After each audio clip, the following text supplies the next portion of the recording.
Have you ever felt like something was in the room? You couldn't see it, you couldn't hear it, but you knew something was there? Maybe your little hair stood up on your arms. I'm telling you, maybe it was an angel. Do angels only exist because we believe in them? Does God only exist because we believe in it? Those are some good questions. Why don't you kick off your shoes and why don't we talk about it? Welcome to Dreaming with Tess. I'm Tess. This is your channel, my channel, where we sit and talk about dreams, intuition, and we try to figure out this thing we call life. Now, a lot of people are afraid to talk about angels. A lot of people have had encounters, but they don't want to be called crazy because they actually audibly heard something, or they felt something, or they just knew. Maybe they were told a message.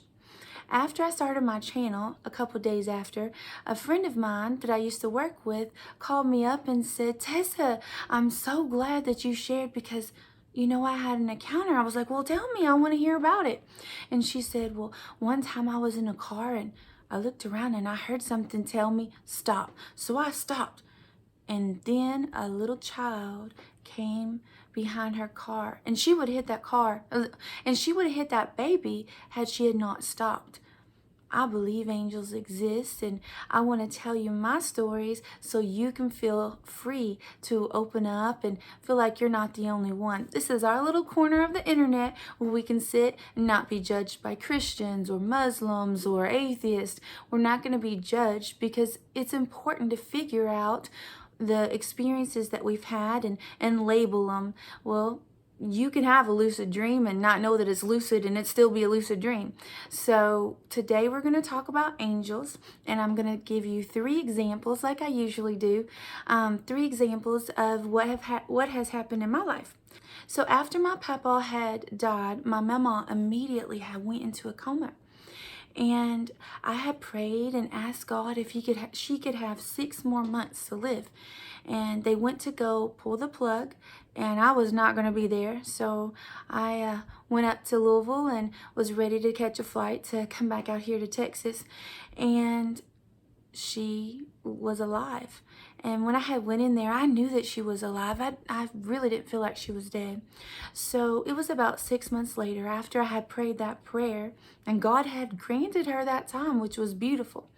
So I went to call my grandma, and when I went to call her, they told me that she was eating. And they said, oh, why don't you just call her back later? And I said, you know what, I'll just call her tomorrow. I don't want to interrupt and everything. And as soon as I hung up, I felt, oh man, it came over me. I felt like she might die. So I went into the living room, and my kids were playing with Hot Wheels and Legos at the time. And about 1 o'clock, 1:50, 2 o'clock in the morning, I felt something come in. Now my back was to the door, and I felt like something had come in through the door. And I was like, surely if it's a ghost or an angel, it doesn't need a door, right? But I felt like they had come behind me, and I felt like it was 3. There was absolutely 3.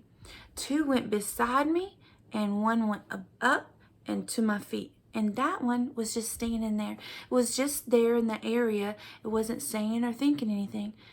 And all of a sudden I felt this overwhelming sadness. And I thought, oh wow, I'm about to die. This is what it feels like. And then I was like, no, that's not it. And I heard with my heart, but not my ear, 2, it felt like a female and a male energy. And I felt them tell each other, we have to watch over her and we have to protect her. And I thought, ooh, what's fixing to happen? Oh my goodness. And so I looked, and first I looked at my kids and make sure my kids were safe, and looked at my son and my daughter, and I told them to go in the other room and go play. And I just sat there for like 30 minutes. And I just waited until I didn't feel anything anymore. And I ran in and I told my ex-husband at the time, I said, I think there's a presence in the house. And he was like, go get my gun. And I was like, it's not that kind of presence. And then we went to sleep. I turned on all the lights. We all slept in the same bed because I just felt like that was important to do. I wasn't afraid of what was there. I just had never felt that overwhelming presence before. I had felt like a slight, hey, you need to do this before, but never like actually heard them with my heart. Like I actually heard them say, we need to protect her. So then we went to sleep, and I woke up Saturday morning, and I got a call from my cousin, and he was like, hey Tessa, I gotta talk to you. Are you sitting down? I was like, of course I'm sitting down at 6 o'clock in the morning. And he was like, yeah, well, ma'am, I'll pass. And I was like, I know, she was here last night. And he was like, okay. He was like, yeah, so, and he just kept on going. But I knew that they had visited me that night. So I don't know if it was God, you know, the Holy Trinity, or what it was, but because I heard them say that they needed to watch over me and protect me, I didn't even cry. I love my mama with all my heart, and I didn't even cry when she passed, because it felt so beautiful that, like in the Bible, it says that God goes before us. He sends angels before us. They war before us, and they protect before us before things happen. And I just thought it was beautiful. Okay, so that was story number 1. I'm going to give you story number 2. So in March 2019, like the 2nd or 3rd week of March, I was going through a rough time. I had just become a nurse, and I had had another incident that I will talk about in just a second. And I had felt like God had told me to go to sleep, and I had felt just this wooziness, kind of like I was almost drunk, or had like some kind of sedative, which I don't, which I don't take drugs or anything like that.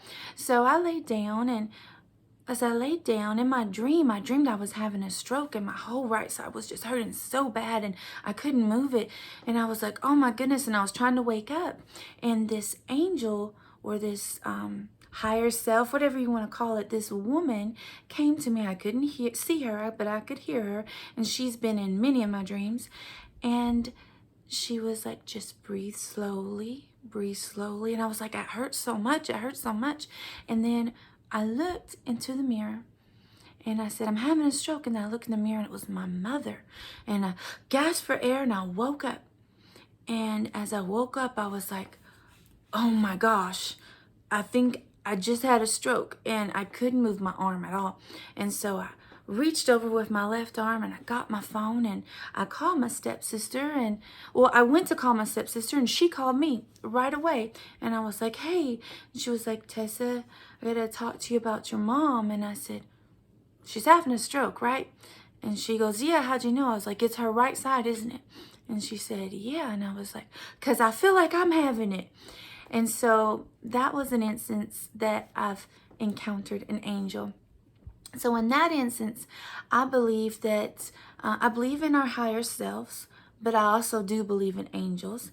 And I believe that my higher self was helping me breathe and wake up and transition from the spirit realm to the realm that we were in.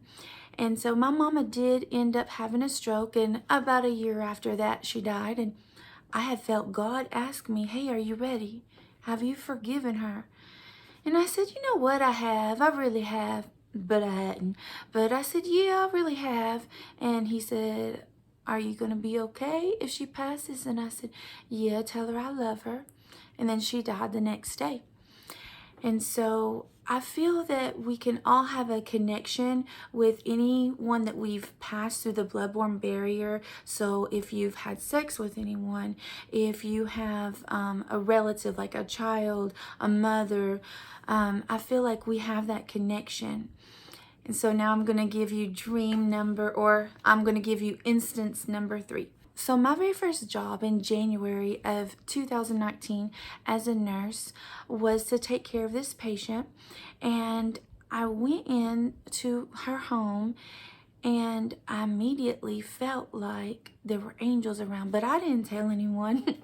And so I tried to go to sleep, and I was bombarded with these dreams that she was going to die of aspiration. And I said, I rebuke any of that right now in Jesus' name. And I started doing the whole praying, and, didn't eat, and was trying to figure out what was going on. And the next day, I tried to go to sleep, working with her after work. I tried to go to sleep, and I was like, you know what? I just can't do this anymore. I'm not cut out. So it was my very first job. I worked 2 days and I quit. And I never told anybody because I didn't want them to think that I was crazy.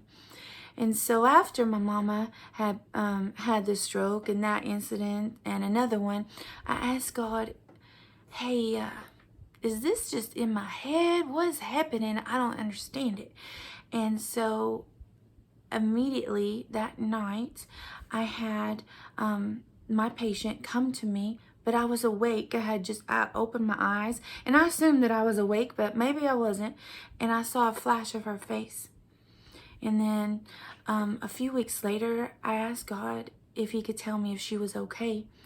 And that maybe an hour later, I got a text from a friend who I had made when I was working there.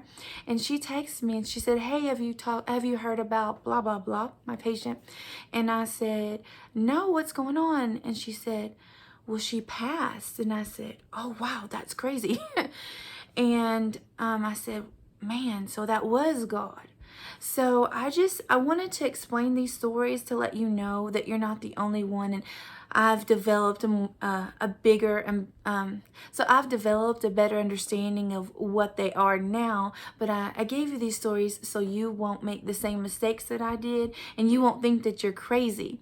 It's something you can sit and you can talk about, and if you've had those instances, I don't want you to think that you're crazy. Now, I'm not a psychologist or a psychiatrist or even a counselor, so if you do feel that something going on, you're hearing voices all the time, I'm not saying that something isn't wrong. What I'm saying is if you've had instances and you're afraid to share them, you can come in here and type or email me under an anonymous name and we can sit and talk about it. And I've had hundreds of these dreams and encounters, and I've talked to so many people, and I've developed a better understanding now what they are and how to deal with them. And I just want you to know that you're not alone, and I'm so glad that you came and that you're a part of this family. And I promise I will be posting at least once a week.